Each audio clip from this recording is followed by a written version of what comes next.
Hello, आप सभी का मेरे चैनल में स्वागत है। मैंने ना अभी एक वेब सीरीज देखी जिसका नाम है मुसाफिर कैफे। जिन्होंने ये वेब सीरीज अभी तक नहीं देखी, मैं उनसे यही कहना चाहूंगी, जरा रुको। आप वेब सीरीज देखने से पहले एक बार उस बुक को जरूर पढ़ना, मुसाफिर कैफे। वो आपको ज्यादा अच्छी लगेगी, क्योंकि जो वेब सीरीज में दिखाया गया है वो बुक से बिल्कुल ही अलग। मुसाफिर कैफे में तीन कैरेक्टर होते हैं, सुधा, चंदर और प्रीति।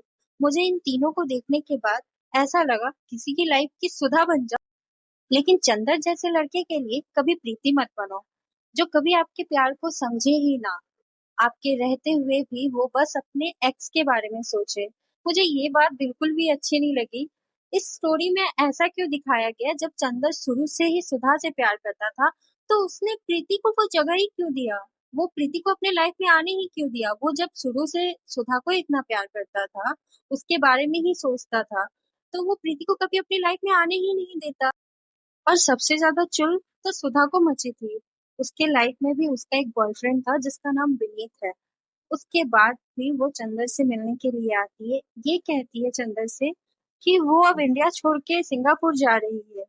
तुम सिंगापुर जाओ, तुम अमेरिका जाओ, या तुम दुनिया से ही बाहर चली जाओ, तुम्हें कोई हक नहीं है कि तुम अगर किसी को छोड़ चुकी हो तो तुम दोबारा से उसकी लाइफ में आओ, और तब आओ जब तुम जानती हो कि उसकी लाइफ में ऑलरेडी कोई है। तो फिर क्या मतलब बनता है उसकी लाइफ में जाने का? और अब जब सुधा मुसाफिर कैफे आ चुकी है, उसके बाद वो चंदर से मिलना चाहती है, उसके कैफे को लास्ट टाइम देखना चाहती है, तो यहाँ उसकी मुलाकात चंदर से तो नहीं होती, लेकिन उसकी गर्लफ्रेंड प्रीति से हो जाती है।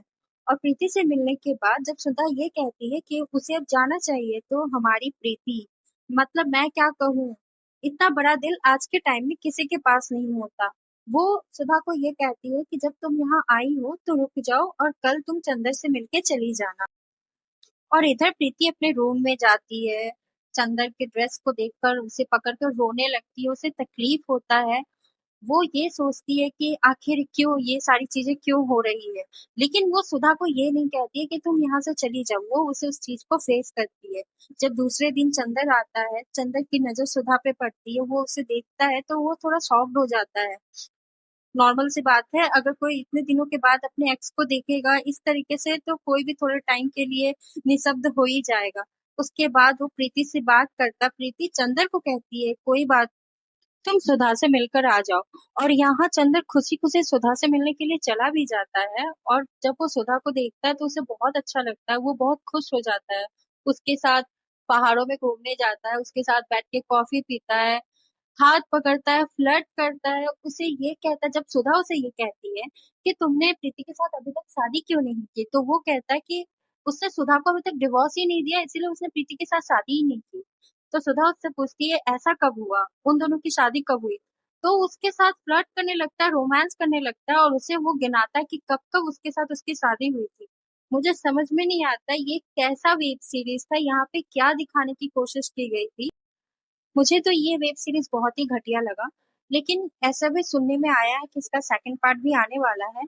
तो अगर सेकंड पार्ट आएगा तभी जाकर बहुत सारी चीजें क्लियर होंगी कि एक्चुअली वेब सीरीज में क्या दिखाने की कोशिश हो रही है।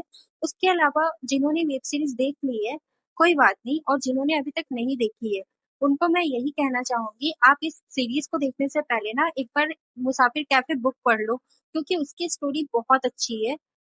बाकी आप लोग भी बताओ, मुसाफिर कैफे वेब सीरीज कैसा लगा?